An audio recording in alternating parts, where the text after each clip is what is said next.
Selamat pagi Romo dan teman-teman. Di sini kami dari kelompok 3 akan mempresentasikan tokoh tentang Immanuel Kant.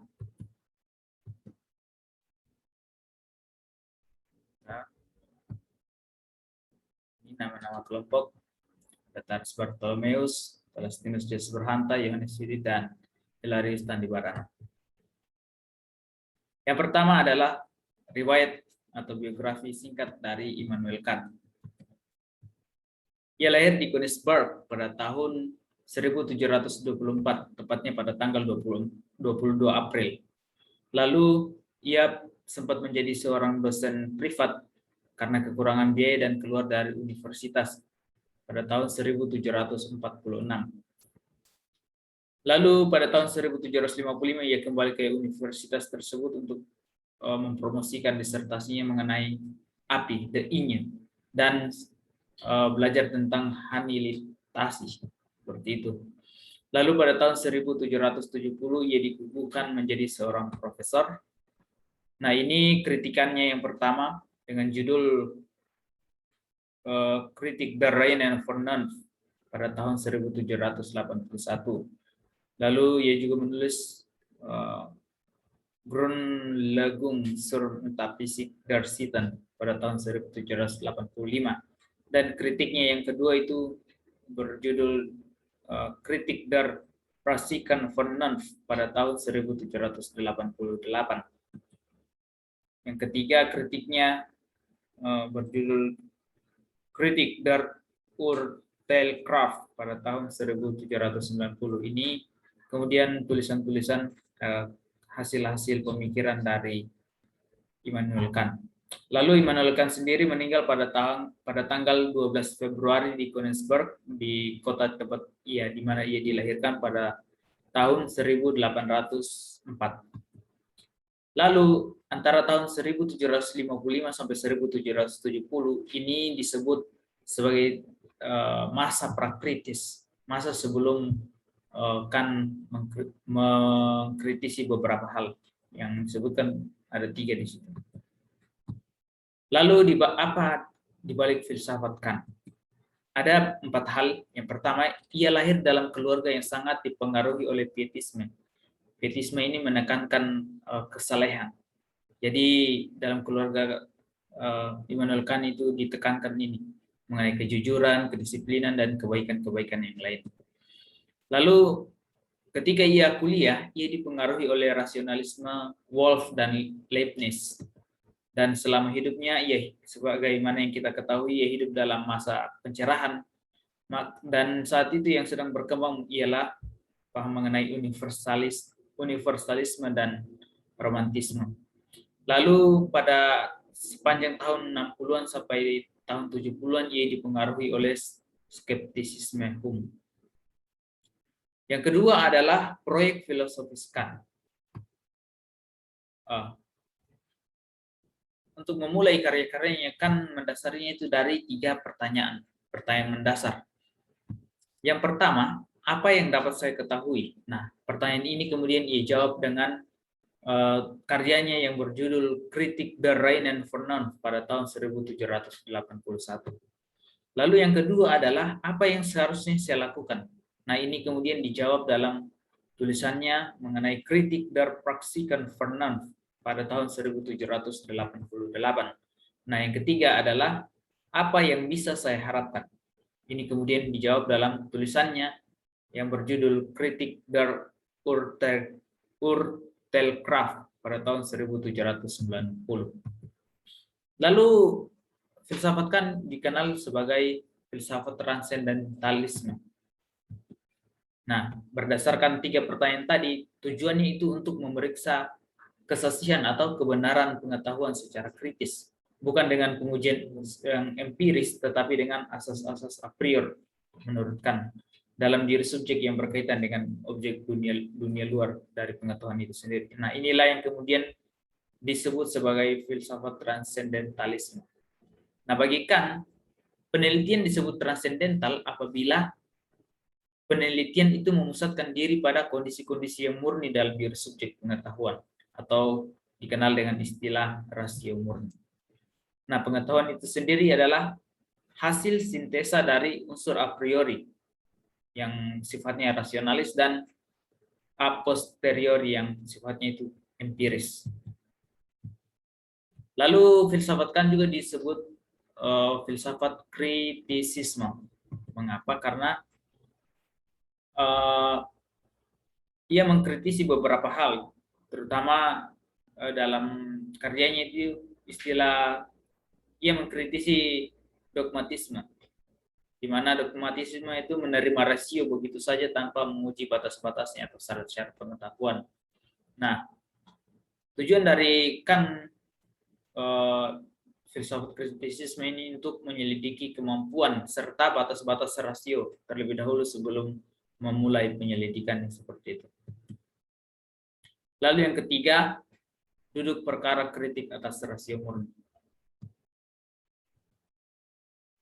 Kemungkinan pengetahuan a priori. Nah, di sini Immanuel Kant pertama-tama mempertanyakan mengenai ilmu metafisika. Nah, bagi Kant, metafisika di sini tidak memiliki metode yang terpercaya untuk memecahkan masalah-masalah yang ada. Kant mengkritisi cara atau upaya metafisika ini ketika mau menghasilkan pengetahuan murni, di mana konsep-konsep dari metafisika ini tidak diturunkan dari pengalaman, melainkan dari struktur-struktur pengetahuan subjek itu sendiri atau kosong dari pengalaman empiris. Contohnya adalah semua peristiwa itu ada sebabnya. Kalimat semua peristiwa ada sebabnya. Nah, bagi Kant apa dan bagaimana itu menjadi mungkin? Nah, kemudian ini dijawab dengan putusan sintesis a priori. Di sini Kant kemudian memunculkan dua putusan, yakni putusan analitis dan putusan sintesis. Nah, ini dilihat secara semantik. Putusan analistis adalah putusan yang predikatnya sudah terkandung dalam subjek, sehingga predikatnya hanya merupakan analisis atau subjek saja. Misalnya, semua benda adalah berkeluasan. Bagi Kant, putusan ini bersifat a priori, karena dalam predikat berkeluasan itu sudah terkandung subjek, yakni semua benda. Lalu putusan sintesis adalah putusan yang predikatnya tidak terkandung dalam subjek, sehingga predikatnya merupakan informasi baru. Misalnya semua benda itu berat. Nah, kata berat di sini tidak terkandung dalam unsur subjek seperti itu. Nah, ini putusan ini bersifat a posteriori secara epistemolog. Lalu putusan sintesis a priori. Di sini kan sebagaimana yang kita ketahui di awal tadi menyebutkan bahwa pengetahuan itu didapatkan dari hasil antara a priori dan a posteriori sebagai hasil sintesis seperti itu. Nah, di sini Kant itu memunculkan istilah yakni putusan sintesis a priori. Misalnya, semua peristiwa memiliki sebab. Ini bagi Kant bersifat sintesis karena predikat dan subjek itu tidak berhubungan seperti itu, tetapi juga disebut a priori karena kita tidak perlu menyelidiki sebelum menyimpulkan seperti itu.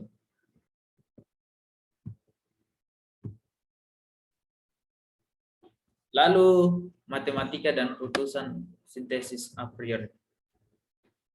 Dalam buku yang ditulis oleh Budi Hardiman, di sana disebutkan salah satu ilmu pengetahuan yakni matematika untuk melihat hasil putusan dari sintesis a priori ini. Di sana disebutkan 5 tambah 7 sama dengan 7. Bagi Kant ini tidak empiris dan tidak analitis. Konsep 7 tidak terkandung dalam 5 tambah 2. Nah, ini bukan analisis atasnya. 7 itu diperoleh melalui intuisi. Nah, dalam ilmu pengetahuan, putusan sintesis a priori itu mungkin. Nah, Bagaimana dengan metafisika? Bagikan, jika metafisika mau menjadi ilmu pengetahuan, ia harus memiliki sintesis a priori.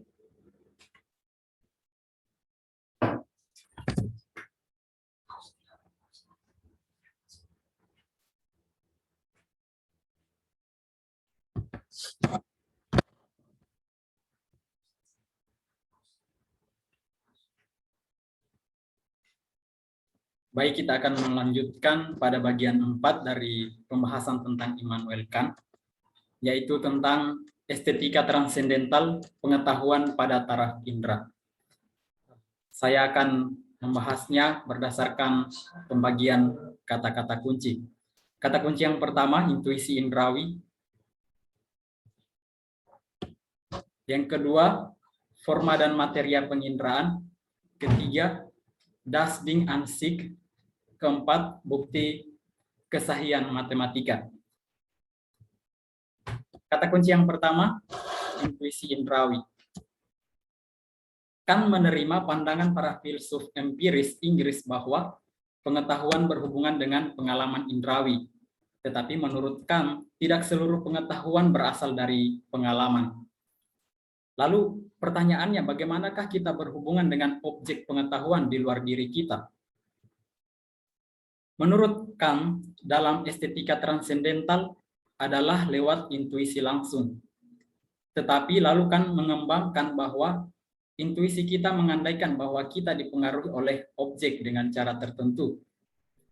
Kemampuan subjek untuk menerima representasi disebut dengan sensibilitas atau kemampuan mengindra. Nah, jadi intuisi manusia adalah intuisi indrawi. Nah, di sini efek sebuah objek pada kemampuan representasi atau pikiran sejauh dipengaruhinya disebut penginderaan, sedangkan objek penginderaan disebut sebagai penampakan. Lalu kata kunci yang kedua, forma dan materia penginderaan. Kan menolak anggapan empirisme bahwa penginderaan bersifat murni a posteriori. Menurutnya ada dua unsur dalam penampakan objek, yaitu unsur materi, materia, dan unsur bentuk, forma. Unsur materi adalah sesuatu yang berhubungan dengan isi penginderaan itu, sedangkan forma adalah sesuatu yang memungkinkan berbagai penampakan itu tersusun dalam hubungan-hubungan tertentu. Nah, di sini forma merupakan unsur a priori dari penginderaan, sedangkan materi adalah unsur a posteriori. Kan juga mengatakan ada dua forma murni penginderaan, yaitu ruang dan waktu. Lalu yang ketiga, das Ding an sich. Immanuel Kant mengatakan penampakan objek bukanlah objek. Objek di luar kita itu tidak kita ketahui. Kan mengistilahkannya di sini dengan das Ding an sich. Benda pada dirinya tidak kita ketahui. Memang das Ding an sich tidak kita ketahui, tetapi kenyataan empiris selalu sudah merupakan sintesis antara unsur a priori dan a posteriori. Lalu bagian keempat, bukti kesahihan matematika. Nah, dalam estetika transendental ini, kan juga membuktikan kesahihan matematika sebagai ilmu. Alasan bahwa matematika itu mungkin sebagai ilmu karena matematika bersifat sintetis a priori dan karenanya juga mungkin sebagai ilmu. Jadi menurut Kant, matematika bukanlah ilmu analitis murni. Lalu pada bagian kelima dalam pembahasan ini adalah analitika transendental, pengetahuan pada taraf intelek. Di sini juga ada kata-kata kunci. Yang pertama, Verstand. Kedua, logika transendental. Ketiga, kategori-kategori a priori. 4, kategori sebagai syarat penampakan. 5, kesahihan fisika. Yang pertama, Verstand akan menjelaskan bagaimana data-data indrawi menjadi pengetahuan. Menurut Kant, dalam diri subjek terdapat dua kemampuan, yaitu untuk menerima data-data indrawi, dan yang kedua adalah untuk membentuk konsep. Telah kita ketahui bahwa kemampuan mengindra itu disebut sebagai sensibilitas. Lalu kan menyebut kemampuan untuk menghasilkan konsep sebagai pemahaman atau dengan istilahkan verstand atau kita terjemahkan sebagai intelek. Hubungan kedua kemampuan ini sangat erat. Tanpa sensibilitas, objek tidak dapat masuk dalam subjek, dan tanpa akal, objek tak dapat dipikirkan. Di sini dengan jelas kita dapat mengetahui bahwa bagaimana Kant mendamaikan empirisme dan rasionalisme. Rasionalisme memutlakkan rasio dan empirisme memutlakkan sensibilitas.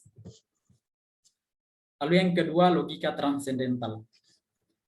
Logika di sini bukanlah logika formal yang mengabstraksi objek-objek sampai lepas dari isi empirisnya, melainkan logika transendental yang meskipun sama a priorinya, namun tetap menjaga kaitannya dengan objek empiris.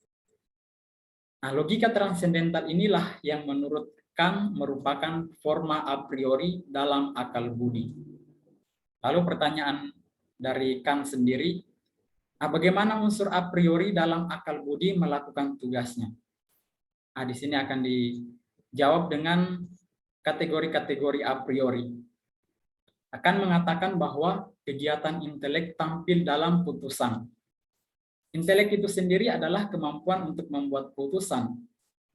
Sedangkan ketika kita berpikir adalah berarti kita membuat putusan. Dalam putusan terjadi sintesis antara data indrawi dan unsur-unsur a priori akal budi. Dalam hal ini adalah kategori-kategori. Di sini sudah ada 12 kategori yang berkaitan dengan 12 macam putusan. Misalnya itu jenis putusan, putusan universal, kategorinya adalah kesatuan atau unitas. Lalu misalnya putusan partikular, kategorinya adalah kemajemukan, dan seterusnya. Di sini ada 12 kategori yang berkaitan dengan 12 macam putusan tersebut. Lalu bagian yang keempat, kategori sebagai syarat penampakan. Sesuai dengan revolusi Kopernikannya, Kant memandang bahwa agar objek diketahui, objek itu harus menyesuaikan diri dengan kategori-kategori itu dan bukan sebaliknya. Kategori-kategori di sini maksudnya kategori yang sudah kita lihat sebelumnya. Misalnya, ketika kita melihat sebuah benda yang terlihat berwarna merah karena kita memakai kacamata merah. Di sini menurut Kant, objek itu tampak hanya dengan kategori subjek. Jadi tak ada cara lain kecuali mengetahuinya dengan struktur kategori akal budi itu. Dan yang kita ketahui hanyalah penampakan dari das Ding an sich, bukan dirinya sendiri. Yang berikutnya, kesahihan fisika. Adanya kategori-kategori yang sudah kita lihat sebelumnya kan menunjukkan kesahihan fisika sebagai ilmu. Fisika itu mungkin karena menurut Kant karena adanya sebab akibat. Kita tentu tahu adanya hukum-hukum alam. Hukum-hukum ini di satu pihak dimasukkan oleh subjek ke dalam gejala-gejala alamiah itu, sekaligus merupakan hukum objektif, sebab memungkinkan pengalaman akan alam. Lalu bagian ke-6 dari pembahasan tentang Immanuel Kant, dialektika transendental, pengetahuan pada taraf rasio. Di sini juga sudah ada beberapa kata kunci. Yang pertama, Vernunft, kedua, ide jiwa, dunia dan Allah, ketiga ide dan ketiga cabang metafisika, dan keempat, ketidakmungkinan metafisika sebagai ilmu pengetahuan. Yang pertama, Vernunft, dalam dialektika transendental kan membedakan antara rasio Vernunft dari akal budi, atau istilahnya yang kita lihat sebelumnya adalah verstand. Istilah Vernunft ini mengacu pada kemampuan lain yang lebih tinggi daripada intelek. Rasio ini menghasilkan ide-ide transendental yang tidak bisa memperluas pengetahuan kita, tetapi memiliki fungsi mengatur atau regulatif putusan-putusan kita ke dalam sebuah argumentasi.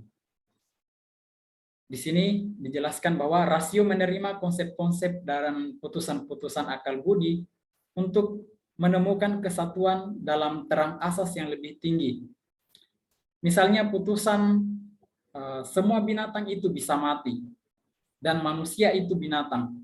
Lalu kesimpulannya manusia itu bisa mati. Putusan yang ketiga ini tidak langsung berdasarkan penampakan. Nah, dalam hal ini rasio mengusahakan kesatuan antara silogisme pertama dan kedua sehingga menghasilkan putusan yang ketiga ini. Lalu poin yang kedua, ide jiwa, dunia, dan Allah. Menurut Kant, ada 3 tipe kesimpulan silogistis yang mungkin, yaitu kesimpulan kategoris, hipotesis, dan disjungtif. Ketiganya ini disebut dengan sebagai ide-ide rasio murni. Ide pertama adalah kesadaran atau cogito.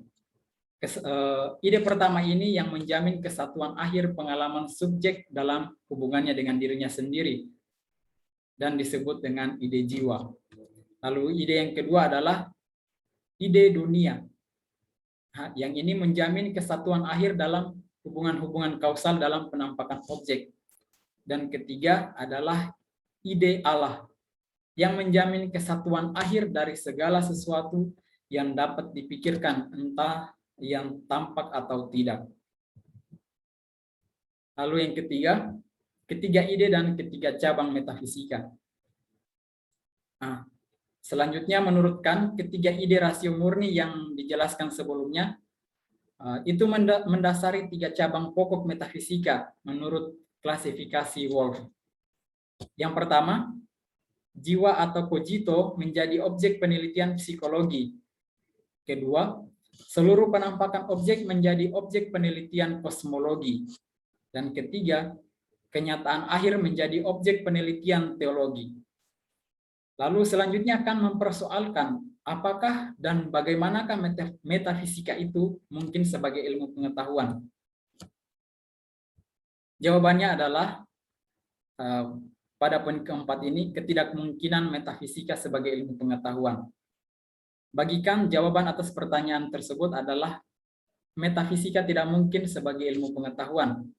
Alasannya, ide-ide rasio murni tidak langsung berhubungan dengan objek empiris, maka tidak memberi kita pengetahuan tentang objek. Ketiganya tidak memiliki fungsi konstitutif, yaitu penetapan pengetahuan tentang kenyataan, melainkan regulatif atau hanya mengatur putusan-putusan. Nah, oleh karena itu, karena tidak berfungsi konstitutif seperti akal budi, ide-ide itu tidak dapat memperluas pengetahuan kita. Kalau metafisika ingin menjadi ilmu pengetahuan, dia tentu memiliki objek-objek yang berhubungan dengan ide-ide transendental. Nah, meskipun demikian, Kant berpendapat bahwa metafisika itu mungkin sebagai disposisi alamiah. Mengapa demikian? Alasannya bahwa sudah menjadi kodrat rasio kita untuk menyatukan segala putusan kognitif akal budi kita. Nah, menurut Kant, rasio sudah menerjang batas-batas pengetahuan manusia. Maka bagi Kant, ada tidaknya Allah dan keabadian jiwa mustahil dibuktikan, sebab pembuktian metafisik macam itu sudah melampaui batas-batas pengetahuan.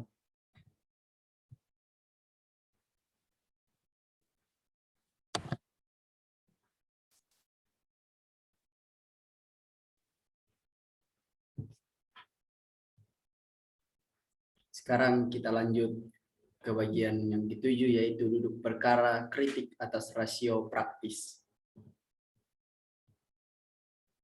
Nah, rasio ini menghasilkan ilmu pengetahuan. Artinya bahwa paham rasio di sini mengutamakan akal. Lalu pertanyaannya ialah, bagaimana pengetahuan moral itu terjadi? Nah, dalam bukunya Kritik der Praktischen Vernunft, Kant berusaha menemukan bagaimana pengetahuan moral itu terjadi. Nah, pengetahuan moral ini bersifat a priori, Artinya, pengetahuan moral ini tidak menyangkut tindakan empiris, melainkan asas-asas tindakan. Jadi, pengetahuan moral yang menyangkut asas-asas tindakan ini dihasilkan oleh rasio praktis. Nah, kan ingin menemukan bagaimana asas-asas tindakan itu dihasilkan oleh rasio praktis kita.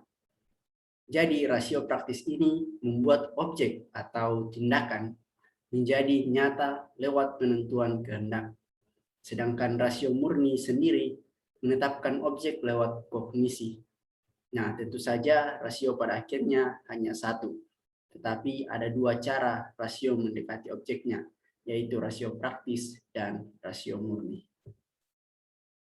Sekarang kewajiban sebagai dasar moralitas. Nah, di sini kan merumuskan bahwa tidak ada hal lain yang baik secara mutlak kecuali kehendak baik. Jadi ada kehendak yang tidak baik pada dirinya. Misalnya kalau kita membantu orang agar pangkat kita dinaikkan. Artinya bahwa kehendak baik adalah sesuatu yang baik pada dirinya tanpa pamrih, tanpa syarat, atau tanpa alasan. Nah, kan berpendapat bahwa makin sedikit pamrih kita untuk menunaikan kewajiban, semakin tinggilah nilai moral tindakan kita. Nah, pandangan Kant ini kerap disebut rigorisme moral, yakni kaku, keras, ketat, karena dia menolak dorongan hati. Mungkin saja misalnya tentang rasa kasihan. Nah, inilah tindakan moral yang luhur, yakni tindakan yang dilakukan demi kewajiban. Nah, bertindak demi kewajiban adalah bertindak dengan mengacu pada hukum. Adapun nilai moral tidak terletak pada hasil tindakan, melainkan pada sesuatu dalam kesadaran subjek moral yang disebutnya maksim. Nah, ada dua macam maksim, yaitu maksim empiris atau material dan maksim a priori atau formal. Nah, maksim a priori mematuhi hukum universal dan tidak mengacu pada hasrat-hasrat indrawi. Sedangkan maksim empiris mengacu pada efek-efek tindakan. Nah, contoh maksim empiris ialah mengucapkan janji palsu dalam situasi terancam, sebab mengacu pada efek tindakan, yaitu keselamatan. Nah, contoh di atas tidak bersifat a priori, sebab tidak bisa diuniversalkan. Nah, kehidupan moral masyarakat akan kacau balau kalau setiap orang berjanji dengan maksud mengingkarinya. Nah, yang diinginkan kan adalah maksim a priori. Selanjutnya yaitu imperatif kategoris. Nah, kan membedakan perintah dan imperatif. Perintah sendiri adalah asas objektif sejauh mengharuskan kehendak subjektif. Sedangkan imperatif adalah bentuk putusan dari perintah dirumuskan dengan seharusnya. Nah, kan membedakan dua imperatif, yaitu imperatif hipotetis dan imperatif kategoris. Nah, imperatif hipotetis dimaksudkan bahwa asas-asas tertentu yang bersifat objektif akan dilakukan dengan syarat tertentu, yaitu kalau tujuan pelaku tercapai dengan melaksanakan asas-asas itu. Rumusnya, jika menginginkan X, Anda harus melakukan Y. Atau misalnya, jika Anda ingin mempelajari filsafat, jadi Anda harus membaca buku filsafat atau buku yang bercerita tentang filsafat. Nah, imperatif kategoris ini memerintahkan sesuatu bukan untuk mencapai tujuan tertentu, melainkan karena perintah itu baik pada dirinya. Nah, imperatif ini bersifat a priori. Lalu kan mempertanyakan bagaimana mungkin ada sebuah kehendak pada dirinya tanpa tujuan. Karena itu harus ada tujuan yang mutlak, universal, dan tidak dimuati hasrat-hasrat subjektif. Nah, menurut Kant, tujuan macam ini adalah manusia makhluk rasional.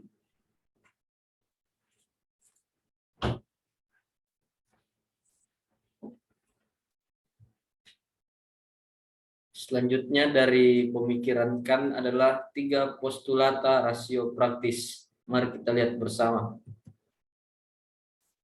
Menurut Kant, imperatif kategoris bukan putusan analitis belaka, tetapi sebuah putusan sintetis a priori.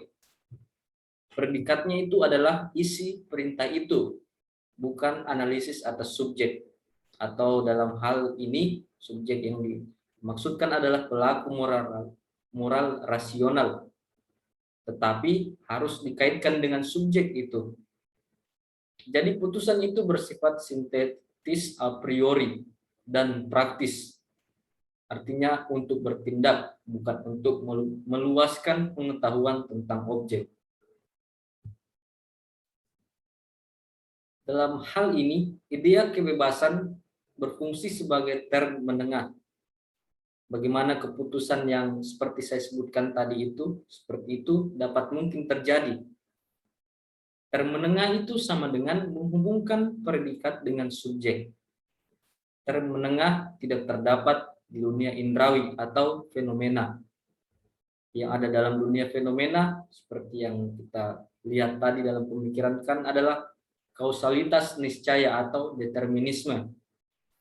Term yang memungkinkan putusan itu terdapat adalah dalam idea kebebasan. Yang dimaksud dalam 3 postulata rasio praktis itu, yang pertama, kebebasan memang tidak bisa dibuktikan secara ilmiah, tetapi kehidupan moral memaksa kita mengandaikan mungkinnya kebebasan.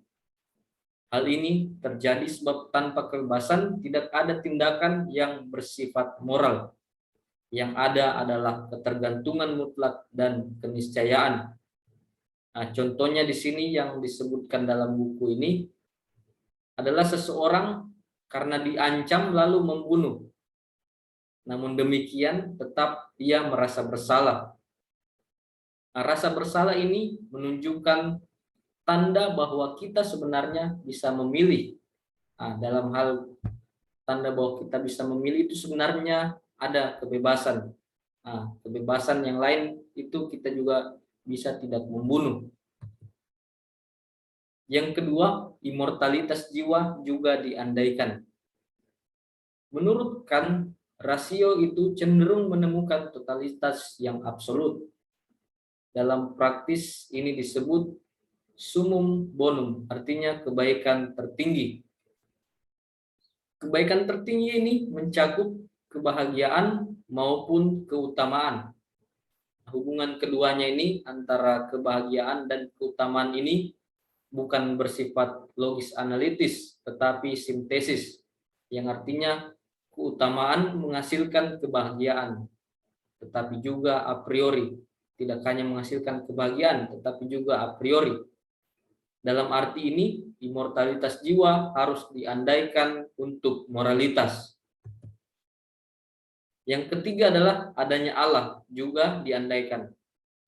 Menurut Kant, kebahagiaan mengandaikan bahwa subjek rasional dapat menciptakan apa yang diinginkan dan dikehendakinya.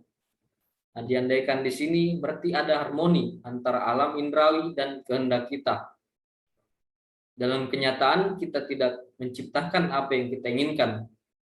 Jadi keutamaan tidak menghasilkan kebahagiaan.